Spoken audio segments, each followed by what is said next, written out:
Want to get off the hook? Do you want to get off the hook about something? This is an idiom we talked about today in Supersize Your Business. Of course, getting off the hook if you're fishing, and if you've ever been fishing. I've been fishing a lot with my kids and with my family, and even with my dad when I was a little girl. We used to go fishing a lot, and if you've ever been fishing, you're sitting in the boat or you're standing on shore, you're holding your little rod and reel, and you're jigging it. If you're fishing for walleye, which is what we fish for, you'd be jigging a little bit, and all of a sudden you'd feel a little tug on your line, and you'd set the hook, and you'd start reeling it in.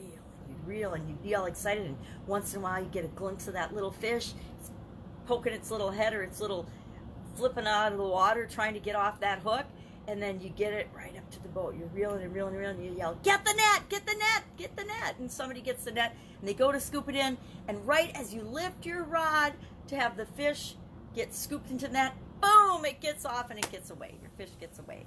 So you get off the hook. So how many times in our lives are we in situations that are distasteful or troublesome or stressful, or we're panicked, or we got caught and we're going to get punished for something and we want to get off the hook? I can think of literally hundreds of times when I have been in situations that I felt like I was in trouble and I wanted to get off the hook. I've been in relationships that I wanted to get out of, and I wanted to get off the hook with that. Finally got divorced, so obviously sometimes we do get off the hook. I've been involved with business partners and had customers and had friendships and things where they change and they go south, or they don't work out as you had thought they would and planned in the beginning, and you want to get off the hook. I've had real estate deals like that. We've had so many things in our life, each and every one of us, experiences where we feel trapped and stuck and like we don't have any options, and we just want to get off the hook. We don't know what to do. So getting off the hook is actually super duper simple, right? Number one, you got to recognize you're on the hook, right? That you're hooked and you're in trouble, and you've got a challenge or a situation that you don't want to be in, that doesn't feel right for you. Number two, you have to decide that you want to make a change or have something different. You have to realize that you don't have to stay on the hook, right? You don't have to stay on the hook for anything or hardly anything in our lives. We really don't. It's a choice. It's always a choice. So decide that something has to change, and then take action toward making that change a reality.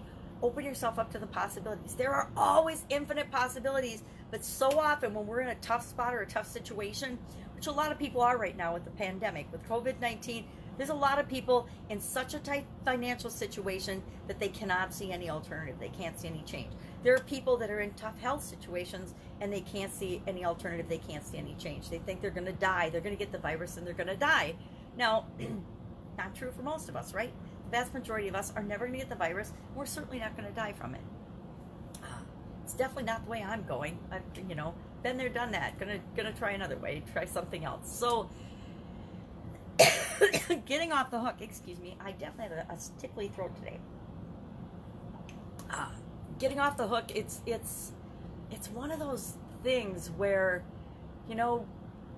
we commit to things that we're going to do and say, and we make commitments for ourselves. But a lot of times, the things that we're doing aren't things that we really ever committed to. They're just things we're doing because we think we should.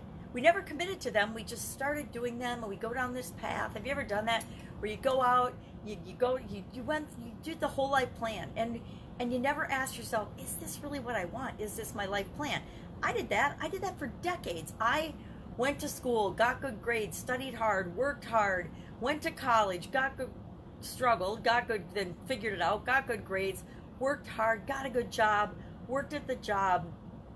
Each of my jobs I worked at for like almost 5 years. And I learned I have this pattern. We all have patterns that we don't necessarily recognize in ourselves. And I learned that my pattern is about 3 years. I go into a new job, I'm all super excited. This is my corporate pattern. It's also, interestingly enough, the same pattern I repeat with different businesses. And it's just learning about ourselves. So 3 years is my pattern. I go in, I'm super excited about a new opportunity or a new job. I get in there, I dig in, I figure it out. I figure out all of the processes and procedures and systems that need to be put in place to just kick butt and take names and make it super duper successful. So if I had a quality manager job for a certain manufacturing business, that's what I would do. First year, figuring everything out, learning, studying, growing, figuring out what the systems are, figuring out who the team members need to be. And then the second year is all implementing that, right? Implementing it, making sure everything's working smoothly, making tweaks and changes and tests to what works and what doesn't to get a well-oiled machine. And so by the third year, everything's just smoking and scaling for growth. And that's when, once everything's smoking and going smoothly, I'm like, I start to get bored. I start to lose interest because everything that I can impact is already going at the pace I want it to. And then I start to get bored and I start to look for, you know, other ways to change and tweak and improve things, get on the continuous improvement path. But once I hit that stage at a job, I would start to get bored and start to look for other things, other opportunities. So if I would get a promotion after, you know, about at that third year point, then I would repeat the process and it would be fine, and I would stay with that organization, which is what kept me at a couple of different companies for past my 3-year mark. Same thing with different businesses. My ex-husband and I had lots of different businesses together because I followed that same pattern. We had a business, then we would get it going, we'd do that same pattern, and then I'd start to get bored and I'd look for another business. So we would add another business, and then we'd add another one and another one, to a lot of points, to the point where I wasn't paying attention to other aspects of my life, which is what caused the stress and the sudden cardiac arrest and things. But that's a pattern. So we all have patterns that we don't even necessarily see in our lives. We just automatically are doing things, and sometimes our patterns are good for us and they're moving us in the direction we want to go. Other times they're not. My pattern kept me looking for more different instead of growing in the direction of more of the same in a certain track that I loved. And I got into a bunch of tracks that I didn't really love and that were actually, I considered them soul sucking. Every day, there were a couple businesses we were in that I was just like, you know, 14, 16-hour days, and I'd just be like, I could feel myself just going down the drain because it was a tough industry, and the people that we were, not the people that we were serving, but the people that we had to interact with, that I had to interact with every day, weren't the kind of people I wanted to interact with, and they weren't very nice people, and that just broke my heart every single day a little bit. So we often get into this track where we don't feel like we can make a change, and then we never take the time to ask ourselves, did I actually choose this on purpose? Because most of us don't. We end up where we are by default based on the experiences that we have along the way of our life, and we just kind of roll with them, right?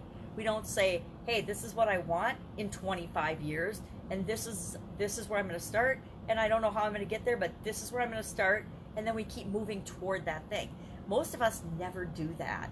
We just go through what we've been exposed to, and we create very similar experiences. And I say we don't need a pandemic to give ourselves permission to live the lives that we're here to live, to be the messenger and the example of how everyone can live. I'm on a tirade again, not a tirade, but I'm off on a tangent. So today was actually day 429 of my Supersize Your Business sharing idioms. I got about 5 days ago on day 424. I did 2 424s in a row over the weekend. I think it was over the weekend. It would have been on Thursday and Friday. Yeah, and Thursday and Friday I was in a training all day, and that just got me a little off in terms of being able to write down and count things. So, not that it matters to anyone but my internal tracking system, but it annoys me when I get off track like that. But something, and here's where we need to listen to our intuition. Something in my brain today tripped me and said, I think that my number of days for the fun challenge and the number at the end of the idiom tracking are supposed to be the same, and they're not the same. And so then I went back through my notes, and I'm like, yep, lo and behold, on Thursday and Friday, I had both of them be day 424. Now, is that a big deal? No, but it just goes to show us that we always know when something is or isn't for us, whether we feel like we know it or not. It was just a little, boy, something seems off about this number, and then I asked myself, well, what could be off? And then I just tracked back, and this is like a really quick instantaneous thing, but it's an example of the power of actually listening to that still small voice inside of us, our intuition, that always knows what's going on, even if we consciously don't know what's going on. I mean, I did that for 5 days. I put in the wrong number, and I didn't even notice until this morning, where I guess I kind of had an inkling yesterday, but I ignored it. And then today I was like, no, I feel it's stronger today. So maybe I need to ask myself what's going on. And I know that's just a little example, but if we start with little things and start noticing the little things, the bigger things that have been screaming at us, we can't ignore anymore. And we can't deny them anymore, or deny that we didn't know them anymore. Because if I look back on all the big dramas and traumas and changes and situations that I was in my life, it's not like there weren't signs that something was coming. Say I got laid off from one of my jobs, or I got fired from my job. Now, if I had been paying attention to the signs, any situation like that, any health challenge, anything, I would have known it was coming if I'd listened to that other voice, my intuition, right? If you ignore your health for 20 years, guess what? Some kind of a wake-up health call is going to come. It's going to challenge you. It's just going to. We can think that it won't, that we're so amazing and special and superhero-like that it won't, but it will. And guess what? When the planet needs a wake-up call, boom, we get a challenge like this pandemic. So that was our idiom today was get off the hook, which is why I started with that. Fun challenge today. I loved it because it was about learning something new by actually doing it. Imagine that. You're actually going to do something that you learn. And I love this one because it's one of my pet peeves about the online world and online business. There are so many people putting themselves out there as experts that have never, ever, once in their life, done the thing that they're saying that they're an expert in. Now, you'll notice during this time frame, a lot of them have become very quiet and very silent because they actually don't know what to do. And a lot of the people that they're following have become very silent and they don't know what to do. So make sure that if you're teaching people how to do something, because I guarantee no matter what, you have within you things that other people need to know, things that you can teach them. You don't need to take someone else's thing and as your own, because we all have millions of examples and so much experience that we can share with other people. And that's what we want to build on, not other people's stuff. So I love that was the activity for today. So something fun. So my granddaughter and I will find something fun to not only just learn today, but something to do. We'll find something to do and learn. Maybe we'll do something fun in the kitchen. Depends on the weather. I don't see a sunny day yet. It's early, but since I don't know what the weather's going to be like yet, we'll see. Maybe we'll go on a fun little adventure outside or something. I want to make a little treasure hunt for her because she loves treasure hunts. Something would be fun to make a little treasure and make a map and do a little treasure hunt for her, maybe around the park, the local park. As things open up, it'd be a lot more fun because right now we can go to the park, we can walk through it, but we can't go buy any of the equipment or play on any of the equipment or go in the buildings. So it's a little bit mellow for our walks these days.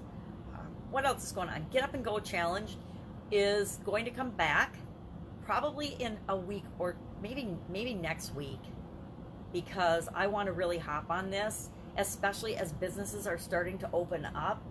I want to make sure that people know if you take a systematic approach to what you're doing, it'll work out a lot better than if you're just throwing spaghetti at the wall hoping that something happens. I took a little break during that 3-day training. Actually, I didn't take a break during the 3-day training.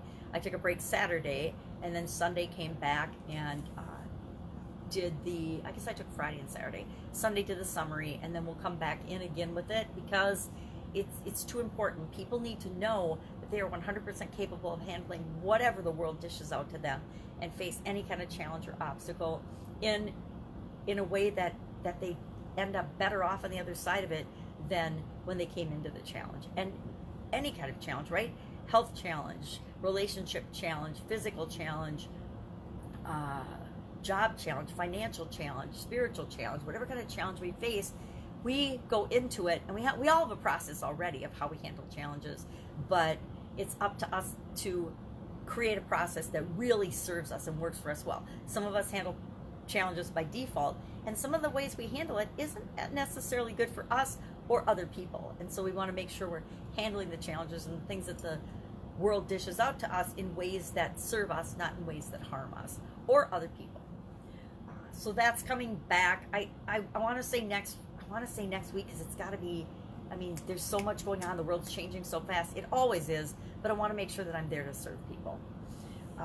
What else?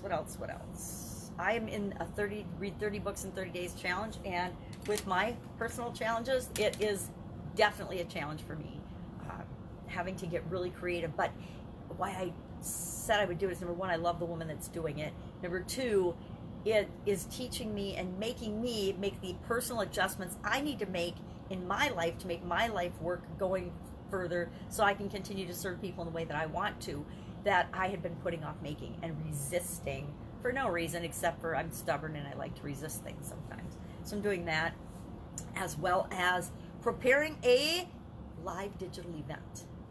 I would like to say the details of it, but I don't know what they're going to be yet. But I guarantee that within 30 days, I will be doing a live digital workshop, probably a workshop. I love workshops, so that you can learn and share in the comments below what you want it to be about.